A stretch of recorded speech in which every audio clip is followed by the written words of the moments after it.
Charles Darwin turned our world upside down. His theory of evolution by natural selection is one of the most profound and far-reaching ideas in human history.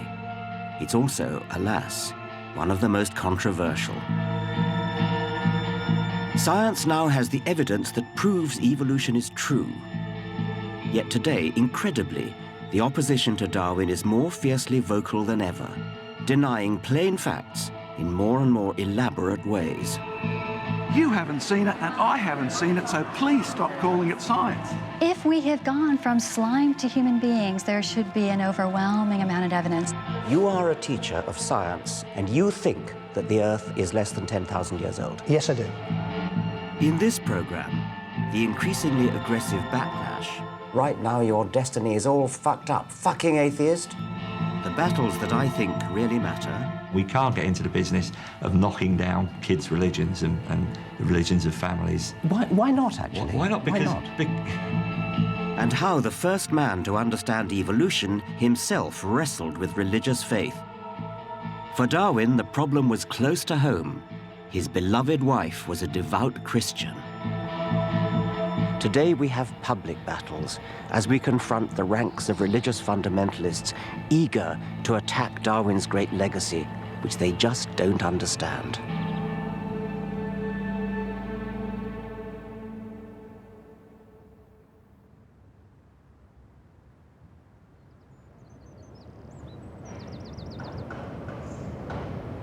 When I was a young boy, I looked to God to explain life. And then I was introduced to Darwin and evolution by my father. At first I didn't get it. It didn't seem possible to me that something so simple could explain so much. But then I learned about it a bit more, I thought about it a bit more, and then suddenly the penny dropped. I really got it. This incredibly simple theory really was capable of explaining everything about life, the beauty, the complexity, the diversity. And then I thought, well, if science can explain something so apparently inexplicable as life, who knows what the limits might be on what science could explain more generally, without any recourse to the supernatural. At that moment, I became an atheist, and I've never looked back.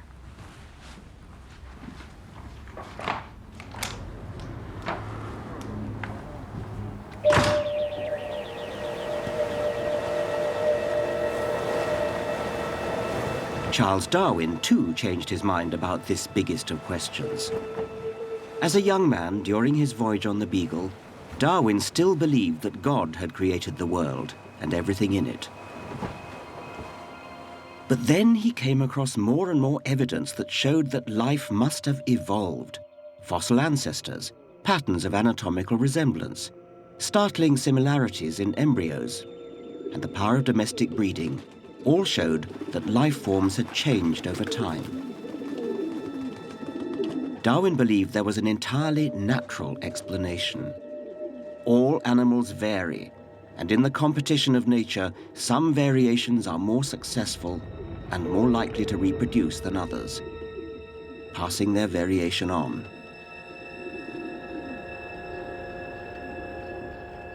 Here in his study at Down House, Darwin grasped that the religious story of creation ran against the evidence of the natural world.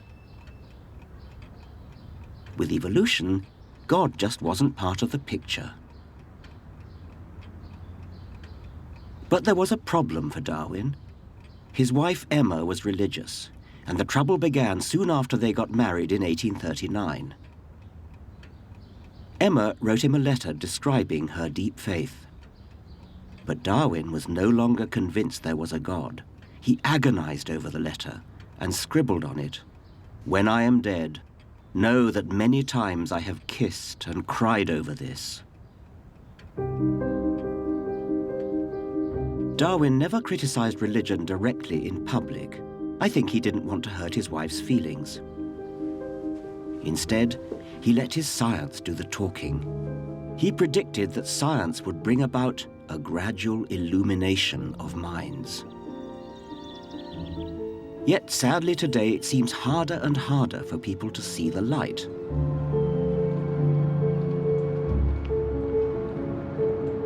Here, in the 21st century, people are retreating from reason, trying to turn back the clock to a world before Darwin. You see, Genesis chapter 1 says everything that God made was very, and none of you think kill or be killed, survival of the fittest, nature red and tooth the claw is good. Is the world really 6,000 years old? Do you realise up till Noah's day, people lived to be nearly 1,000? You don't die because you get old, you die because you're a sinner. Up till Noah's day, there's no record of rain. The Australian John Mackay is a celebrity among evangelical Christians. He's a creationist. He believes in the literal truth of the Bible's creation story, and he attacks evolution on the very crudest level.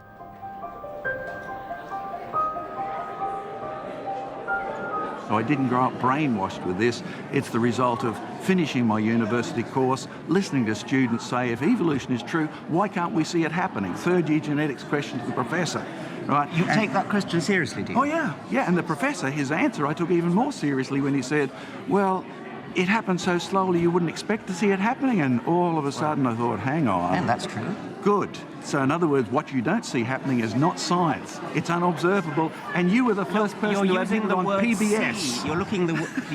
You're using the word see as meaning see within one lifetime. If a phenomenon takes millions of years, of course you're not going to see it. Which means you have a faith position. It does not. And you need to admit it. It means you because have to use other there. evidence than the evidence of one man's eyes. It means you have to look... sorry, Darwin was only 1859. That's only 150 years ago almost, right? And you haven't seen it, and I haven't seen it, so please stop calling it science and call what you're teaching philosophy or atheism if you're going to really be honest, and my time is up. That's ridiculous, but anyway, thank you very much. Thank you.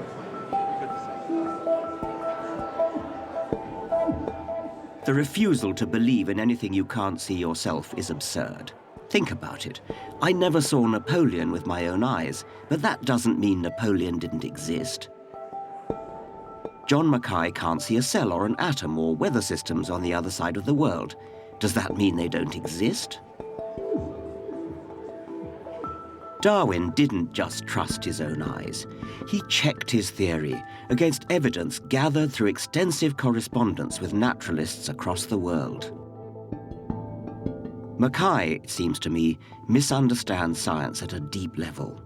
Science is precisely not limited by what we can see with our own eyes in one lifetime. The whole wonderful endeavor of science is to investigate phenomena beyond human experience, from far-off galaxies to microscopic bacteria.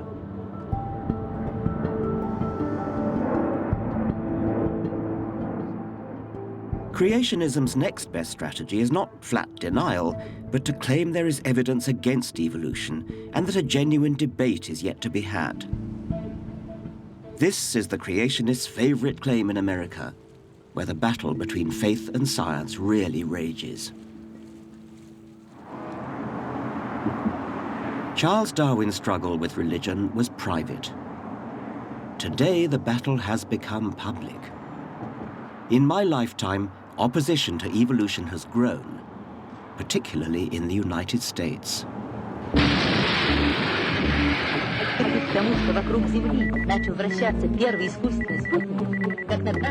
50 years ago, the Soviet Union launched Sputnik, and the space race began.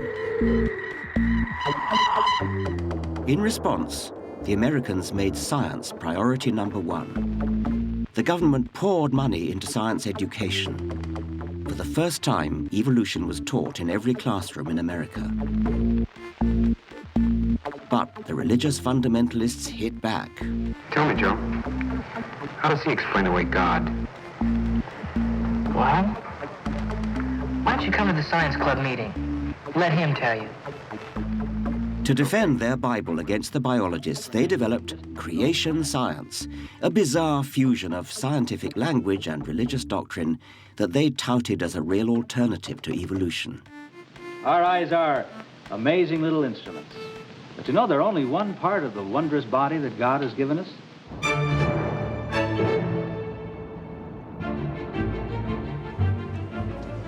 I worry that this is brainwashing, not science. and I've felt compelled to take a stand. 40th floor. My book, The God Delusion, has put me firmly in the front line in the battle between religion and reason. Can I sign in, Richard Dawkins? Hello, hello. I'm one of your biggest fans. Can I speak to the #1 British intellectual? I've read all your books. Have you? That's very kind. Thank you. Can I touch the hem of your gown? The most powerful nation on earth is polarized. At this conference of atheists, I'm treated almost like a rock star. But there are sections of American society that would happily lynch me. Are you religious at all? I mean, do you pray? Of course not. You're not? You're not religious at all? Do I look religious? I hope you die slowly and you fucking burn in hell, you damned blasphemy. And you should realize that your entire life has been a delusion and that right now your destiny is all fucked up. Fucking atheist. Go fuck yourself. You, sir, are an absolute ass. Your feigned intelligence is nothing more than the fart of God. You suck. Go burn in hell. Satan will enjoy torturing you. Christian living for God. There is a God. Her created all of us. The only one who is blinded are the unsaved and stubborn. Everything Darwin said is wrong and evolution has never been proven and nothing is evolving now. The Bible is the best book. Nothing even comes close to its accuracy, and if you think God's judgment is bad, the devil has worse in store for all unbelievers. No punctuation at all in that one. Doesn't scare me. I mean, I rather pity these people. They react in a way that sounds defensive and actually really rather pathetic. Ha ha, you fucking dumbass. I hope you get hit by a church van tonight and you die slowly.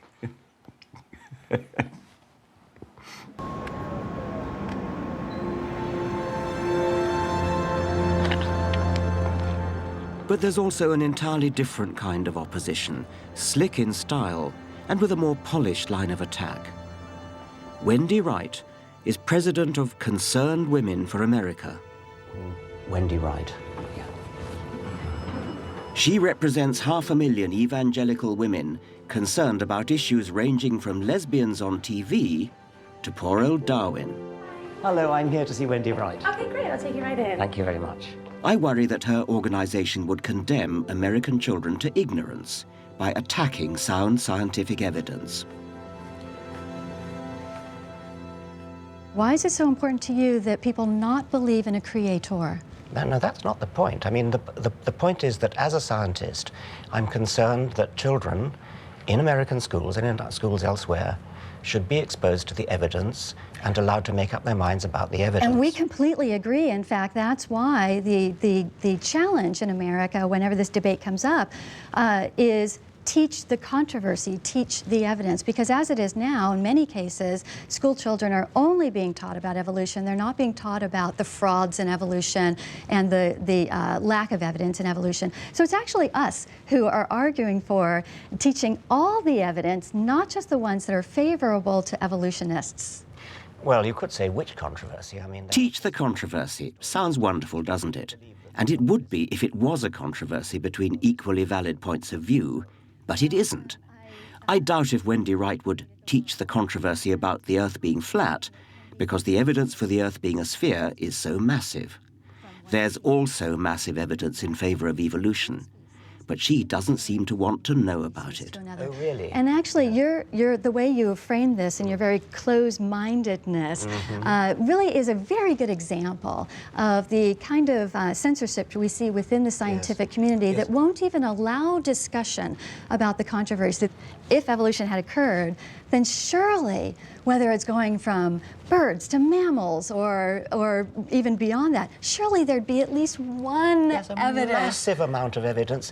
I'm sorry, but you people keep repeating that like a kind of mantra because you just listen to each other. I mean, if only you would just open your eyes and look at the evidence. Show it to me.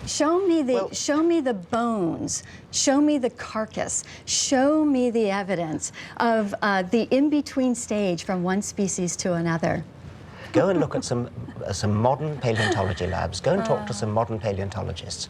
Just look at that evidence. It's beautiful. The evidence for the transition between the reptilian jaw and the mammalian jaw. The reptilian jaw has several bones. The mammalian lower jaw has only one bone. And the other bones that were in the reptile have now moved into the inner ear. It's a beautiful transition. There are so many beautiful stories. I mean, you'd be fascinated.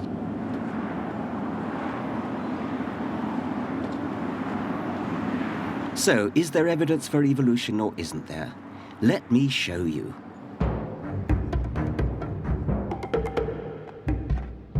I'll begin with fossils. There are now literally millions of fossils in museums all over the world. They've been dated and documented, and the relationships between them analysed. When mapped out through time, the anatomical connections can only be explained by evolution. All life is related in a vast family tree. Fossils also show how life forms change over time along individual branches of the tree. Look at these skulls. The so-called missing links show the growth of our ancestors' brains over the last 3 million years, as we evolved from something like a chimp on hind legs to modern humans. But there's even more convincing evidence. There is a code of 4 chemicals in every cell of every living thing, DNA. Today, machines like these can analyze and compare DNA with absolute precision. So Darwin's theory can be tested. Is it true? Yes. The results match the fossils. DNA links all life through the code, and the more closely related 2 species are physically, the more similar their code. This is just part of the mountain of evidence that supports evolution. Some religious people just don't know enough about it, but some do, and their strategy is even more bizarre. They see God's infallible hand in everything. Well, the evidence that we have is the same for both of us, but whereas you might see fossils as evidence for evolution, I might well say this is evidence for a worldwide flood. Would you want someone like this teaching your children science in Britain in 2008? This is Nick Cowan, chemistry teacher at a well-respected northern grammar school. And he uses American creationist material in his general studies class. But you know, it's not just fossils, don't you? The molecules of DNA, the molecules of protein that you look when you look at a mole and a rat and a kangaroo and a human and a monkey, they're all hard molecules that you can see just as you can in your chemistry teaching, and they fall on a perfect family tree. It all fits, it's so elegant, and you as a scientist would appreciate it if only you could remove your blinkers and look at it as a scientist should. How old do you think the world is, by the way? I don't have a... if I said less than 6,000 years, you'd probably feel this man is crazy. But I've had a look at this. I don't know. The dating methods we have are flawed in their methodology. You are a teacher of science in a major British school, and you think that the Earth is less than 10,000 years old. Yes, I do. I would rather believe God, who was there, who's told us, than scientists who are fallible, who don't know the past, who weren't there. And again, all I'm doing is... This is a classic old chestnut. God is infallible. Therefore, the Bible is right. It's as if I claimed Darwin was infallible, so what he said was always right. Luckily, scientists don't work that way. We sustain our ideas not through sacred texts, but through reason and evidence. And again, all I'm doing is bringing healthy debate into the science lesson. We have about a dozen different radioactive clocks, and they all point to roughly the same answer, which is that the world is between 4 and 5 billion years old. And when you say God told us, you're talking about a particular document for which there is no particular historical authenticity, and you're putting that above the whole of science, and you are a science teacher. If there is a God, his word must be more important than the work of fallible human scientists. I'm all in favour of teaching children to think for themselves and to question for themselves. That's great. But there are limits to that. And I think that when the evidence is so massive, you owe it to the children to teach them what the evidence is.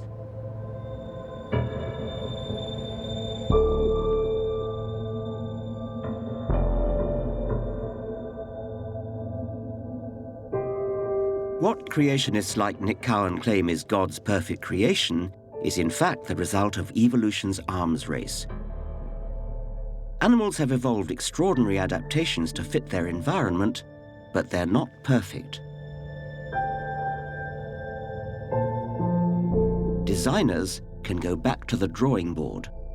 Evolution is condemned to modify what's already there. So nature is full of compromises and imperfections. Creationists also ask how something so apparently perfect as the eye just sprang into existence. Well, it didn't. The basic chemistry that makes up a light-sensitive cell is shared right across the animal kingdom, and natural selection has seized on this time and time again. Science has uncovered species at every stage in the evolution of the eye. It is a cumulative process, and each step of the way is more useful than the one before. The eye has evolved independently at least 40 different times around the animal kingdom, and it has evolved gradually, improvement on improvement. And yet... no sensible person would have ever left the body the way it is. Like what? What's a good example of that? The most dramatic is the human eye. Right. You know, it's held up as this example of perfection in the body. It's not perfect at all. It's the perfect example of why the body is not designed. Cover one eye, if you would, please.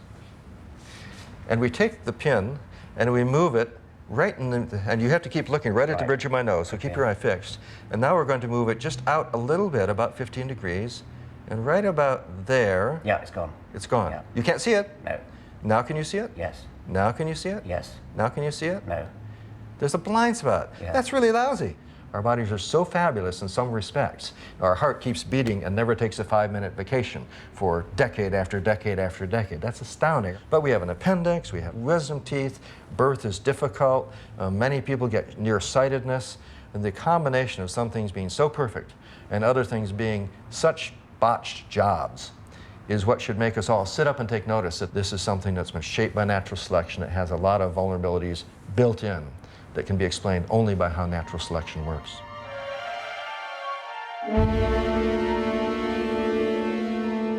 So our botched, compromised bodies are themselves evidence of evolution. They're shot through with history. Evolution is a fact. It's documented by science to the same degree Napoleon is by history. Some things are just true. They're not a matter of choice or opinion. But you'd never guess that in the place where this matters more than anywhere, in our schools, where the teaching of evolution has become a hugely sensitive issue for science teachers. This is multicultural Britain, and one of its fault lines runs straight through our children's classrooms. How do we reconcile scientific truth with the deeply held convictions that bind religious communities? Charles Darwin was the first person to grasp the extraordinary idea that life on Earth had evolved without the intervention of any god. And I've always been intrigued by how he himself wrestled with what that meant for religion. Darwin was deeply worried about how religion spread, not through reason and evidence, but by being seeded in children's minds at a young age at school. He wrote that it would become as difficult for them to throw off their belief in God as for a monkey to throw off its instinctive fear and hatred of a snake. Darwin became concerned by what he saw as the stupid classical education at Rugby School, dulling his eldest son William's once lively mind. So he was prepared to brave the snobbery of Victorian society to send his 4 other sons to the less prestigious Clapham Grammar School because it had strong science education. 150 years later, Darwin would find reason to be equally anxious about what his children were being taught at school. The compromised values of multicultural Britain mean that teachers hesitate to offend the religious beliefs of their pupils, even when these directly contradict scientific fact.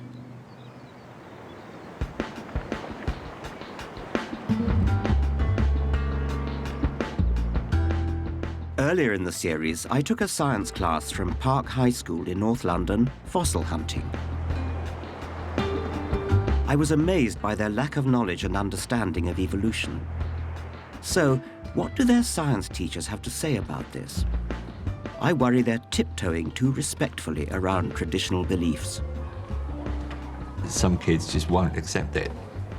You know, that they're brought up in families where they just don't believe it, and that's an end to it. There's no lack of understanding of it necessarily. It's just, you know, we can't get into the business of knocking down kids' religions and the religions of families. Why not, actually? Why not? Because because we teach science, and I would not feel comfortable talking about anything but science. So if I present the scientific case and I make sure they understand the scientific case, I think I've done my job. Yeah. But their acceptance of it is a separate issue. For some students, truth isn't something they see coming through science, even though our emphasis is on ideas and evidence to support these ideas. A lot of students have a religious narrative that's very important to them. It's an important part of their life, through their family and their culture. Would it be too unfair to suggest that these well-meaning teachers are running scared? Who could blame them? Obviously, what we believe is affected by our upbringing. But that doesn't mean we can't change our minds. We all have the right to see the evidence and re-evaluate our beliefs. These science teachers shouldn't be afraid to spell out the scientific truth derived from evidence. I don't see that we can expect to convince them just by showing them the evidence. Really? Why not? Well, because they've got other evidence which they've been brought up with throughout their lives. But that's not evidence. No, to them it's evidence, though, isn't it? And to their parents. We're talking about something very fundamental here. We're talking about young people. We're talking about identity. It's not our place to fly the banner of science and say there's no room for anything else. All we can do is present science. This is a way of thinking. This is science has given us so much. This is one way of interpreting life. We believe this is interpreting. We believe this is the way because we are scientists, but it's not my place to tell you that you're wrong. We believe it because we're scientists. Do you really mean that, or do you mean we believe it because the evidence is there in the rocks? That's what I'm saying. That's yes, because I'm a scientist, and that's the way I view the world. No, it's not because you're a scientist, is it? I mean, it's there. The evidence is there. Their evidence is not there. It's just made up.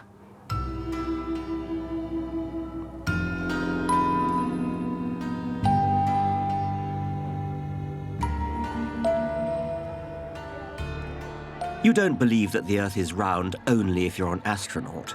You don't believe Napoleon existed only if you're a historian. You believe these things because they're facts proved by evidence. Evolution is also a demonstrated fact. The truth really is out there. It's not a matter of opinion. Relativism, the quaint notion that there are many truths, all equally deserving of respect, even if they contradict each other, is rife today. It sounds like a respectful gesture towards multiculturalism. Actually, it's a pretentious cop-out. There really is something special about scientific evidence. Science works, planes fly, magic carpets and broomsticks don't. Gravity is not a version of the truth, it is the truth. Anybody who doubts it is invited to jump out of a 10th floor window. Evolution, too, is reality. You don't decide whether to believe it or not believe it on the basis of whim or culture. The evidence supports it. Evolution is the plain truth.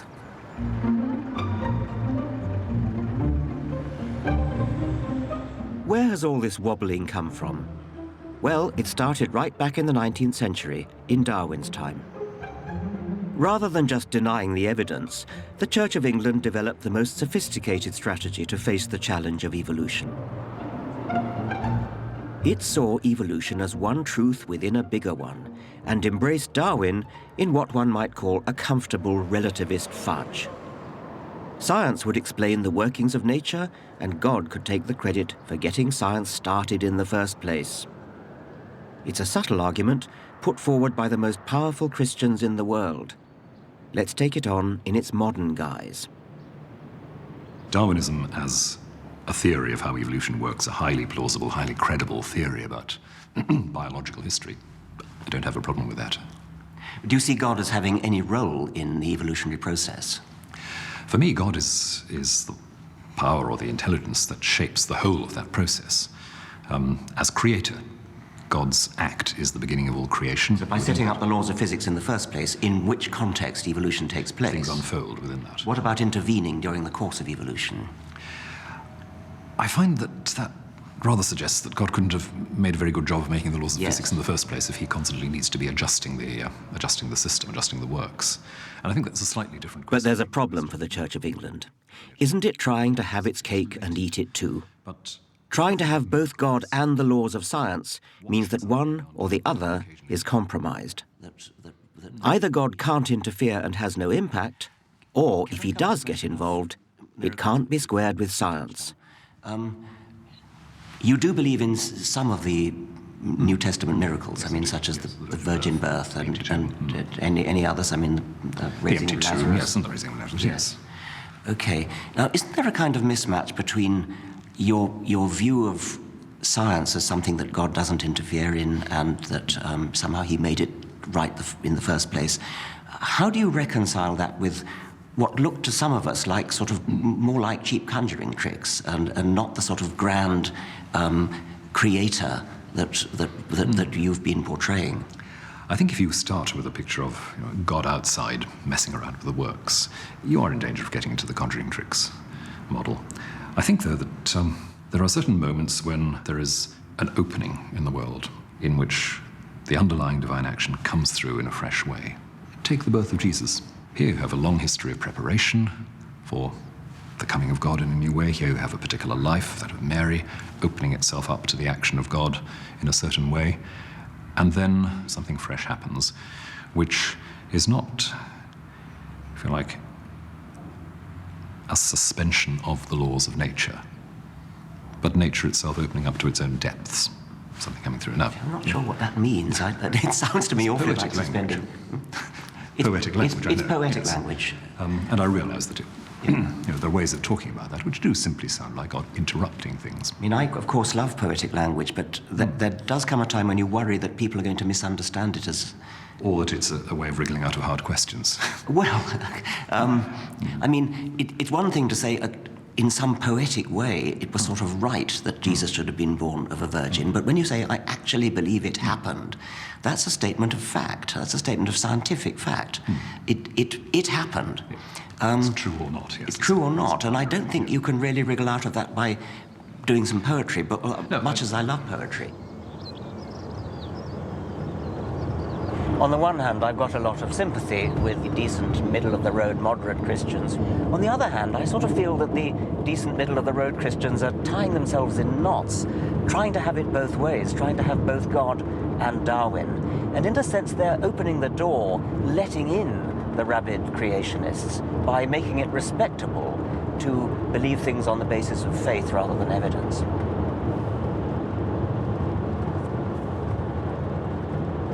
So, deny, attack, absorb. Now we've gone through the range of strategies by which religion tries to deal with Darwin. I think they all flounder, but even I can see why religion puts up this resistance. I get letters from readers who have understood the truth of evolution, but somehow wish they hadn't. Darwinism can be unsettling, even frightening.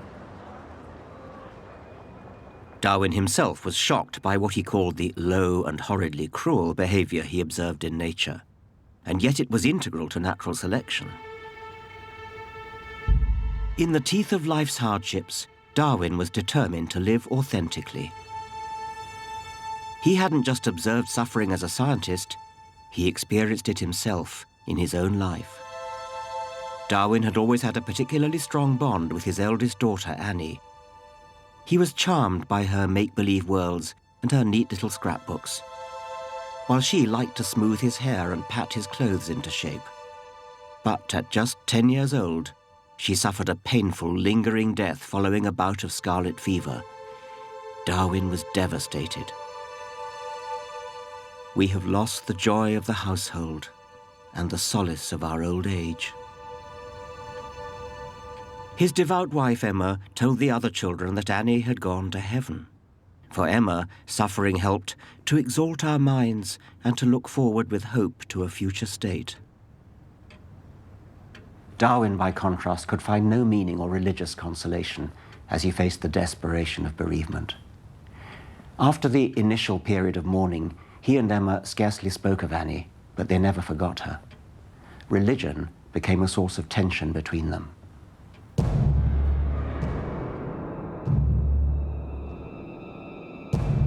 Finally, I think the tension had to spill out. In his 60s, Darwin wrote an autobiography in which he revealed his anger at what he called the manifestly false Bible story. And he added, "I can indeed hardly see how anyone ought to wish Christianity to be true, for if so, the plain language of the text seems to show that the men who do not believe, and this would include my father, brother, and almost all my best friends, will be everlastingly punished. And this is a damnable doctrine."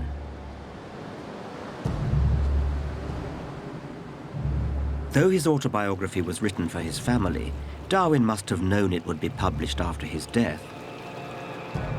And he grasped the opportunity to finally say in public what he had long struggled with in private. But if Darwinism demolishes the religious delusion, what can go in its place?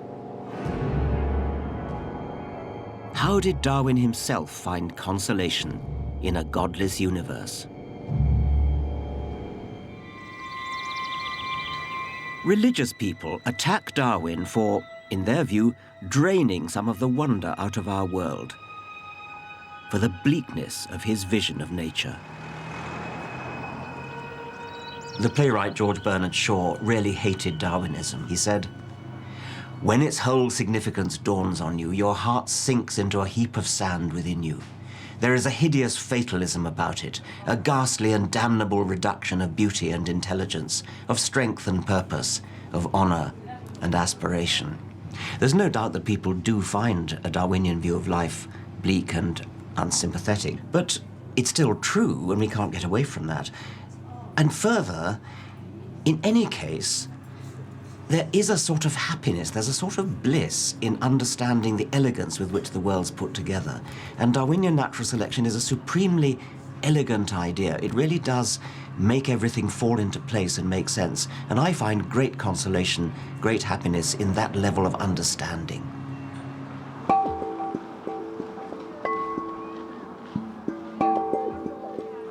Just ponder for a moment Darwin's central idea, the tree of all life, now verified as fact by our decoded DNA.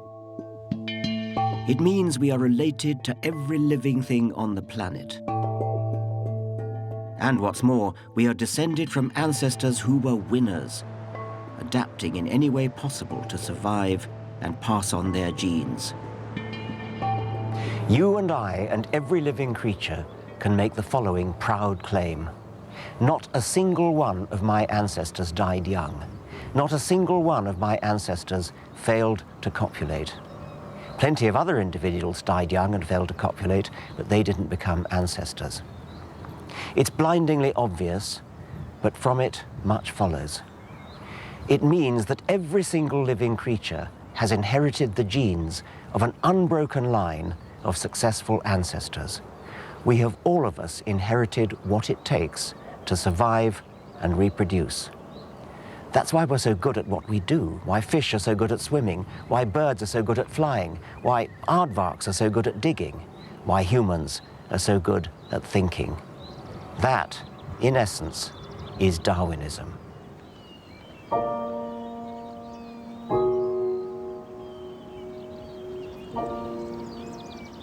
Darwin had to bury 2 more of his children in his lifetime. Another daughter and a son died in early infancy. In memory of Mary Eleanor and Charles Waring, children of Charles Darwin. Darwin confronted grief in his own way. He found solace, I think, in the very earth in which he had to bury his children. For his last book, he turned to earthworms. Darwin was fascinated by how little by little, over huge lengths of time, their slow turning of the soil churned the whole surface of the earth. Nature's ploughs had their own extraordinary underground economy, a damp, dark, life and death struggle, to which we humans were totally oblivious. I doubt, Darwin wrote, whether there are many other animals which have played so important a part in the history of the world.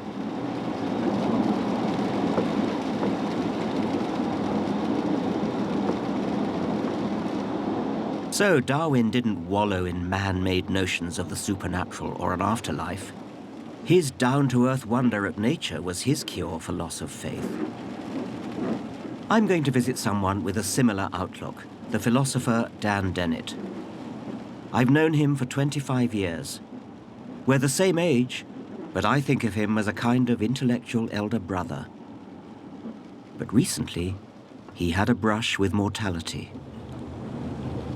There was a terrible crisis with his heart, and his friends were all told that he was going to die. It was a very scary moment. Afterwards, when he was recovering in hospital, he made the point that many of his friends had said that they prayed for him, and he thanked them, but then added, "And did you also sacrifice a goat?"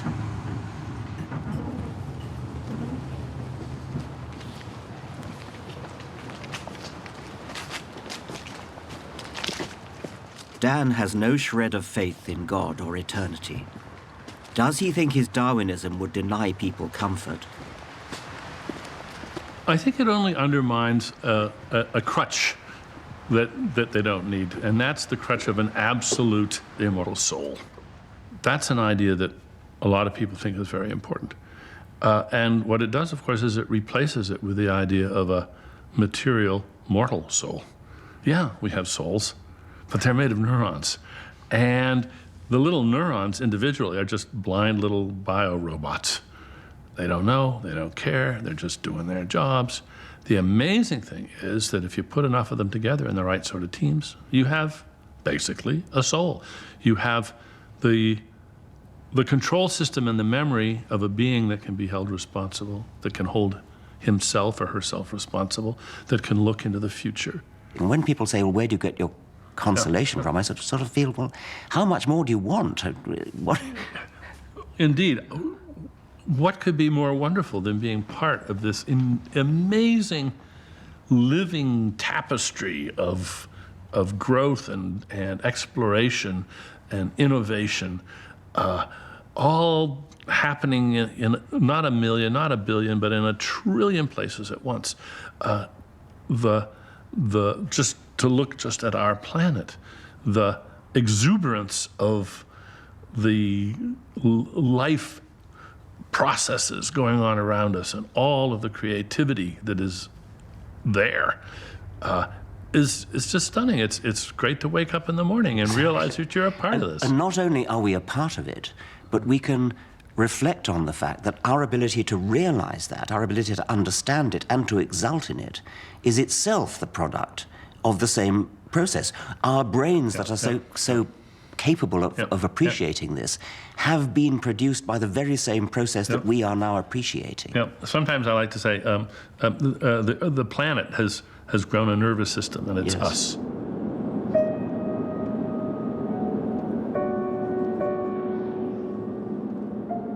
Charles Darwin died in 1882. "I'm not in the least afraid to die," he whispered to his wife Emma in his last days. Darwin had wanted to be buried in Down, next to his 2 dead children. In the event, however, the scientific establishment insisted on the accolade of burial in Westminster Abbey. A host of scientists, philosophers, and celebrities attended on the day. In true C of E style, the church attempted to absorb the man who had brought down the house. Yet, even so, the Archbishop of Canterbury turned out to be indisposed, and the God-fearing Prime Minister, William Gladstone, pleaded prior engagements. Perhaps not for them the funeral of the scientist whose work, more than any other, has proved the biblical creation story shallow and wanting.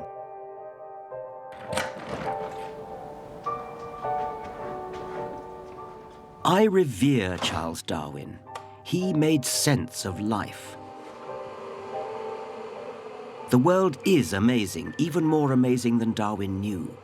And the more we discover, the more petty our little private beliefs seem. Does Darwinism leave a gaping hole where religion once was? No, rather it opens our minds to a world of majesty, the real magic all around us. Not based on uncertain faith, but sound science. In this handful of soil, there are about 25 billion bacteria. That's 4 times the entire human population of the planet. We humans and the animals we can actually see are a tiny fraction of life on Earth. In the perspective of the universe, the vastness of the universe and of geological time, we are insignificant. Some people find that thought disturbing, even frightening. Like Darwin, I find the reality thrilling.